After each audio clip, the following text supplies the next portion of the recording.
In Surah 434, you have a very intriguing verse. It says this at the very beginning, verse 34, men are in charge of women. Other translations in the English and in the Arabic, it talks about men are above women, the idea of being above them in status, in value, and so on. But there's different exegetes of the Quran will actually interpret this in different ways. Men are in charge of women by the right of what Allah has given one over the other, what they spend from their wealth.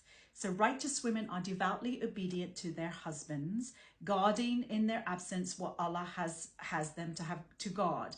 But those from whom you fear arrogance, first advise them, forsake them in the bed, and strike them. But if they obey you, seek no means against them.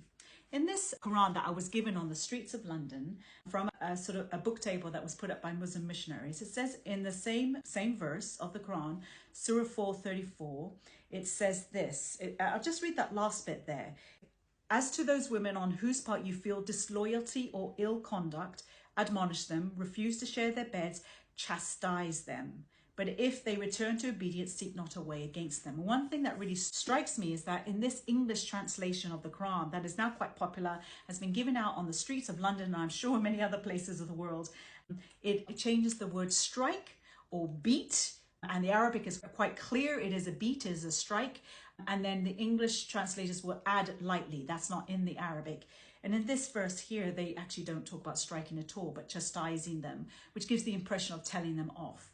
And then it says, until they obey you. That's just something to be really aware of when you look at these modern translations and then the other translation. This is more of a traditional one, Sahih International, but I noticed online they've also taken out that part of the beating clause of one I was reading the other day. So just to be aware of that in your multiple languages. It's always good to go back to the Arabic, which is why we always try have Arabic Qurans, keep Arabic Qurans, or I try have an English Arabic Quran side by side so that people can actually read this. And we have different versions of the Arabic Quran.